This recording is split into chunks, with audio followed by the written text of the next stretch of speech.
अस्सलामुअलैकुम friends, welcome to my channel.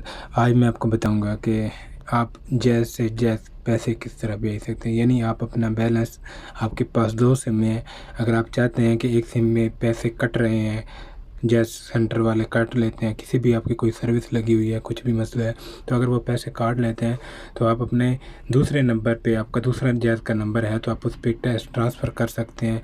और इसके अलावा आप अपने किसी, आपका दोस्त है, उसको मजबूरी बन गई है, उसके पास अभी दूर है कहीं जहाँ बैलेंस की शॉप नहीं है, बैलेंस नहीं करवा सकता, तो आप उसे अपना बैलेंस ट्रांसफ़र किस तरह कर सकते हैं वो मैं आपको मुकम्मल तरीक़ाकार बताऊंगा। तो वीडियो पूरी देखें, वीडियो अच्छी लगे तो चैनल को सब्सक्राइब कर दें और वीडियो को भी शेयर कर दें। अच्छा दोस्तों, आपने करना क्या है, आपने सिंपली आपने *100 लिख देना है। *100 लिखने के बाद आपने फिर स्टार मिलाना है। अभी आपने करना क्या है कि जिस नंबर को आपने भेजना चाहते हैं, मतलब आपका नंबर है, बिलफर्ज मैं आपको मिसाल देता हूँ, 92 मस्ट है, 92, उसके अलावा नंबर 0 नहीं मिलाना। 92 के बाद आपने डायरेक्ट लिखना 3 के बाद, मतलब अभी मेरा नंबर है बिलफर्ज 0314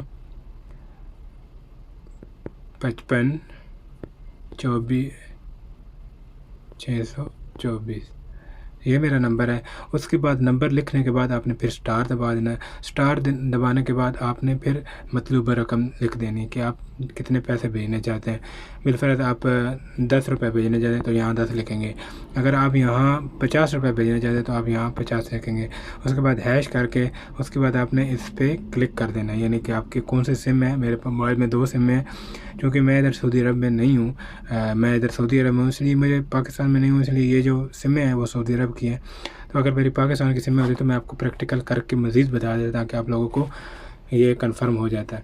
तो जनाब, आपने इसको सिंपली, अगर आपकी सिम 1 पे है जैज़ की और सिम 2 पे यूफोन भी है, तो आपने सिम 1 को क्लिक करना है। सिम 1 को क्लिक करने के बाद आपको वो मैसेज आ जाएगा कि आपका पैसा चला गया। तो अगर ये वीडियो आपको अच्छी लगी है तो चैनल को ज़रूर सब्सक्राइब कर दें। मज़ीद इस तरह के वीडियो के लिए चैनल से जुड़े रहें। मिलते हैं नई वीडियो में, अपना ख्याल रखिएगा। अल्लाह हाफिज़।